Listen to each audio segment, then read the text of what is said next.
Time to deliver, huh? With almost an email every single day since February 28th and countless voicemails, I think I owe a debt of gratitude to Mr. Fred Kreisman, who's here from the mayor's office, that he relented and accepted to have the mayor here. Otherwise, he would have ordered a restraining order against me. Fellow students, tonight we have been afforded the privilege greater than our President, Barack Obama, and Republican nominee, Mitt Romney.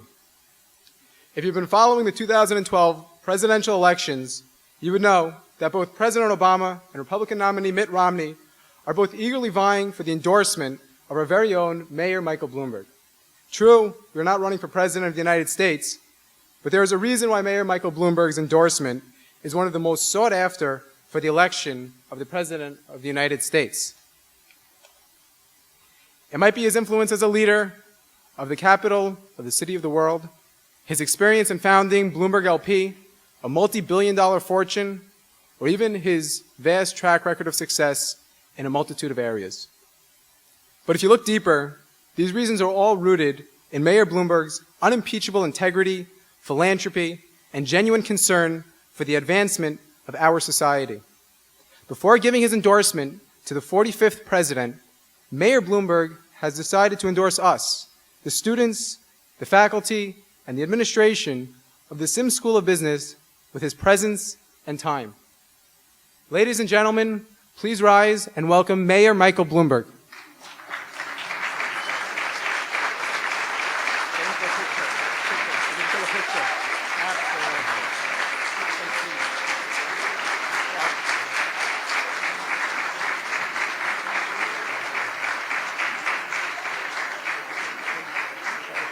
Thank you very much. Thank you. Well, congratulations, everyone, and good evening. Let me start out by thanking Lital and Ben and offer three sets of congratulations, actually, tonight. The first, congratulations to the Syms School of Business as you celebrate your 25th anniversary.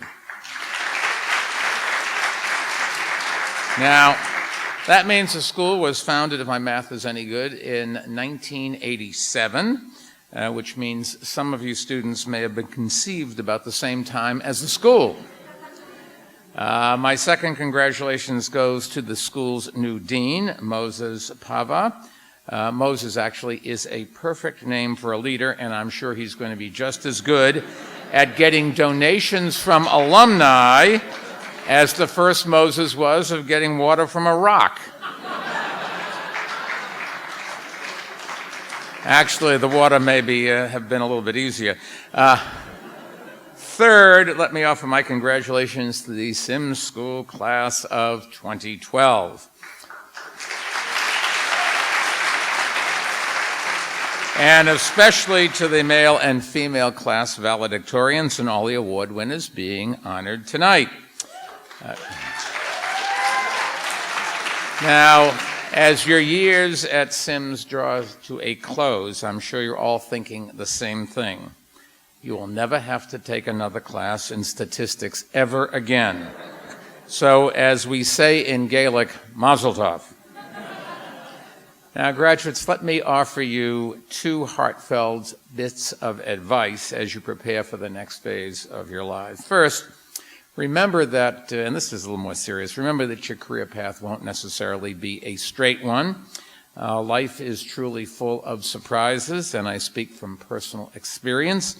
When I arrived in New York City long, long ago, as a newly minted MBA, I was sure that my first job with a Wall Street firm was just going to be temporary, a year or two at most, and that I'd find the job that I was really after, namely something with some manufacturing company that would use my engineering skills. 15 years later, I was at the same place as I started with, and I was pretty happy with being there too, and I stayed that way right up till the day that they let me go, which is a nice way of saying when they fired me. I can only tell you it worked out okay. It should happen to all of you. But I never looked back. I struck out on my own, started my own company, and I loved every minute of that until the day that I walked away from this. I fired myself and against all the advice of my friends, I decided I would run for mayor. Graduates, the pathway that takes you to your dreams may not be the one that you imagine now. As a matter of fact, in this day and age, it's really hard to see any of you staying for your entire working career with the same company. People did that back when I was getting out of school. And had I not been fired from Salomon Brothers, I would now be part of Citibank and working for my girlfriend, who is on the board of Citibank. Good thing they fired me. It would be a tough pillow talk, I can tell you. My second bit of advice to you is to, whatever you want to do, the best place to start and pursue your careers, I think, is right here in New York City. I know that some of you have come here from other nations to study. I hope that you find work quickly and secure H-1 visas. And I promise that I'll continue to work hard with others to change America's immigration policies, which really is Meshuggah, to make it easier for students from other lands to come to school here. Let me diverse for a second. I was with a guy earlier who was an Israeli, 9 years in the Israeli army, came to America, went to Stanford and got an MBA and with a student visa, started a company which employs 13-odd Americans in San Francisco. Because his title was CEO, that was not a privileged class. They refused to give him a visa to stay. He had to go to Vancouver. He ran his company for 13 months, if I remember, via Skype. And eventually, somehow or other, he got to us and all of our immigration reform stuff, and we managed to get him interviewed by Diane Sawyer on ABC television. The next day, the State Department or whoever it is issues visas, sent him one. They didn't want that aggravation.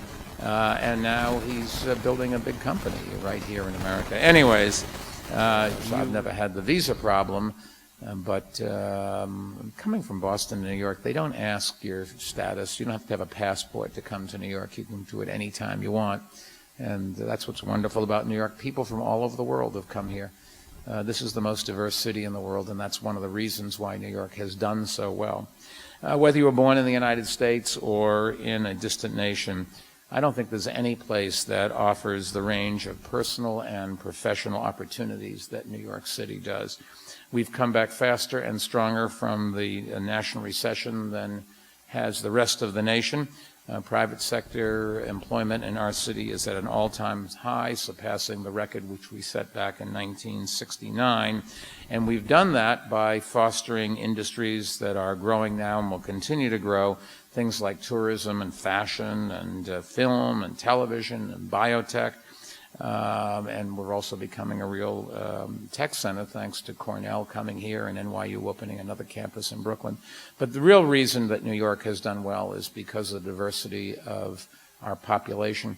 When you walk down the streets of New York City, 40% of the people that you see living here will have been born outside of the United States. I don't think there's any other place that can claim things like that. And that's why New York is the best place to be. It's the most challenging place to be.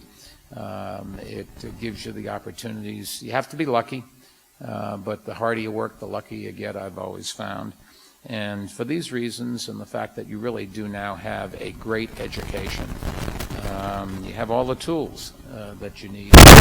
And so class 2012, congratulations to all of you. I'm off to give a speech just to show you the diversity of the city to the American Irish Association. And then I'm going to Madison Square Garden where hopefully the Knicks will win.